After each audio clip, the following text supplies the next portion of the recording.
Thank you, Ms. Hayes. Ms. McLean, you're recognized for 5 minutes. Thank you, Madam Chair. And I too agree with my colleague on free speech. But let me just share with you what free speech does not protect. Okay, I'm listening. You have my attention now. And that is, it does not protect violence. It does not protect defamation of property. It does not protect threats on one's life. So I am for the First Amendment, but let's be clear, we know what the First Amendment is. I also want to make sure that I understand, before I get into my questioning, that the Department of Education's budget is $78.8 billion, and you're asking for $3.7 billion, for a total of $82.5 billion, and that's just not enough money to do your job. It's amazing to me, but there's no inefficiencies that we can find. If we just give you more money, everything will be great. That was my rant, so thank you for listening to me on that. Mr. Secretary, President Biden's Department of Education has canceled $153 billion in student loan, with plans to cancel $1.4 trillion. The House of Representatives said no. We actually passed legislation on that.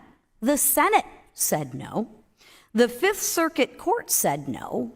And the highest court in the land, the Supreme Court, said no. Yet you continue to march on.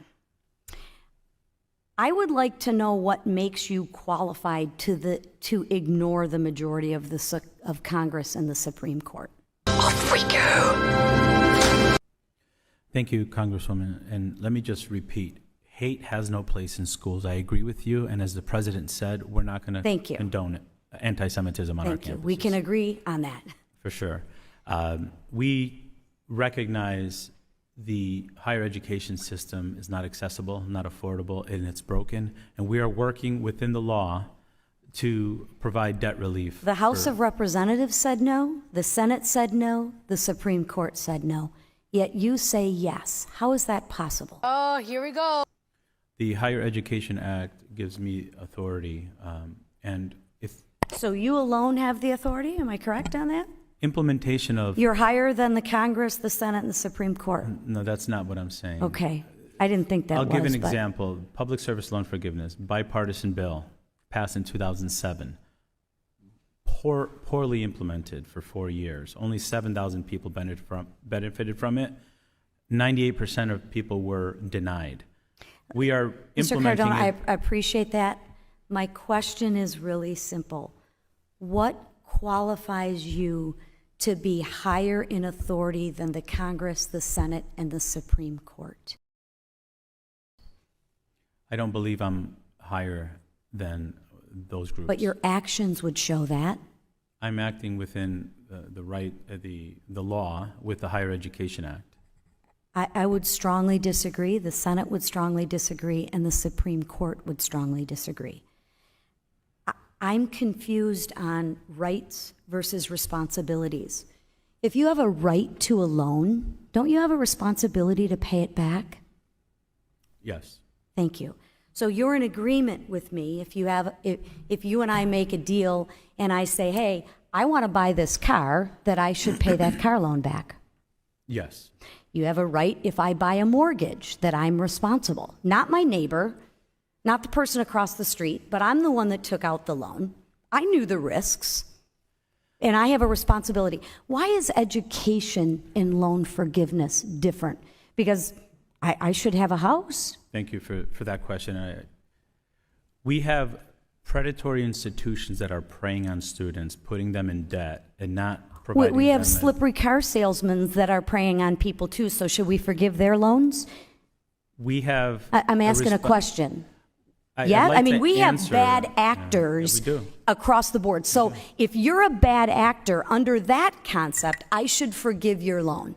So if a slippery car salesman sells me a car and, gosh, I just got in a little bit over my head, we should forgive that. I mean, using that same principle.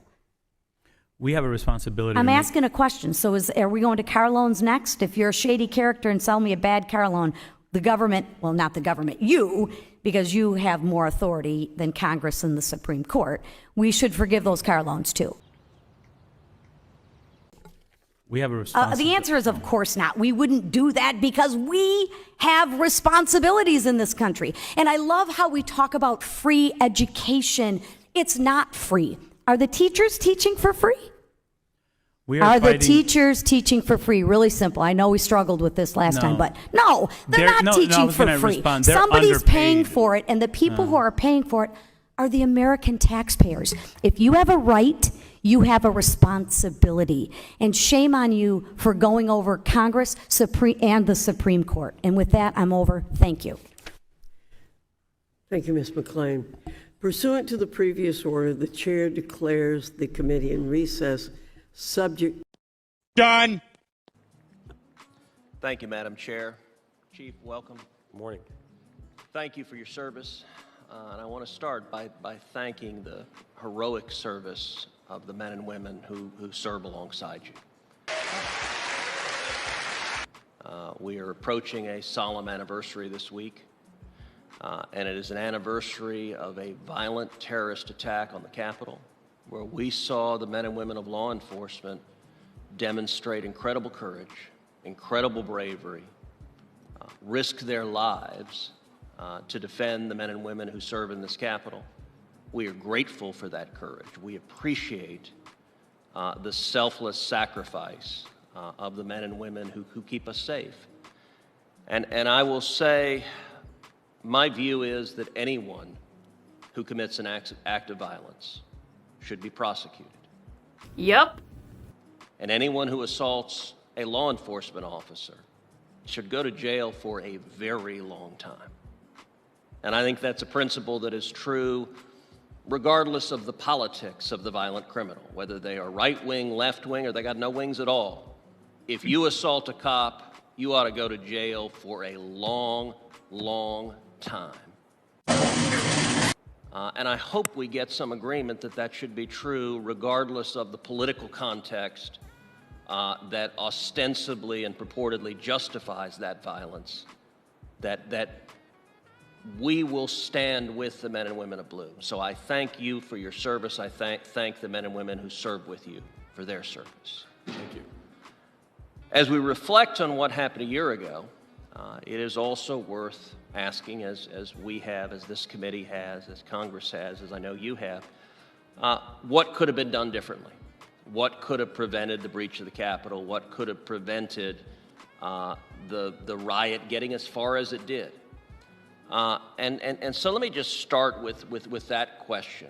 With the benefit of hindsight, what could have been done to better secure the Capitol, to stop the riot outside and prevent them from penetrating as far as they did?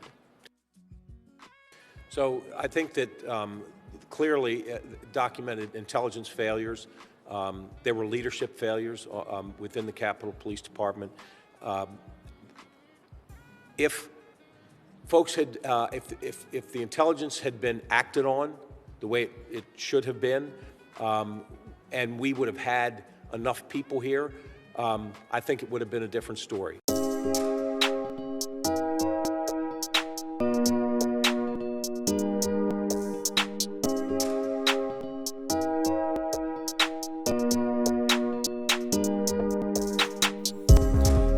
And the wind is right. A boy with dream, weather, a breather, doesn't stand back home. We hope reside here once again. The wind drain, destiny good. With the beggars, we call the coincide. Again the wind with the spirits brighter. In the symphonies stronger. With the soul gone further. Here conquer the storm. With someone wearing stride.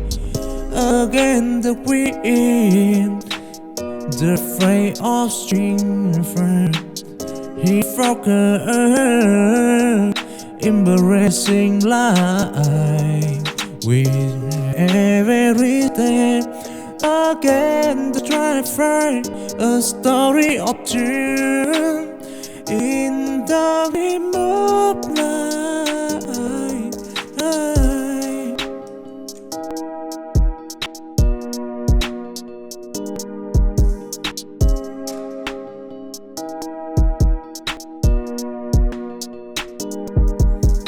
Again the wind is dry.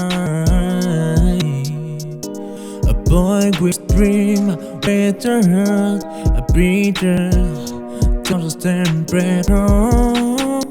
We hope reside, he won again. The wind rain is good. With arrogance, we call the outside. Again the wind, with the spirits brighter. In the symphonies stronger, with the soul gone further. Here conquer the storm, with no one wearing stride. Again the wind, the freight of stringer, he from the earth, embracing light with every step. Again the strife, a story of you in the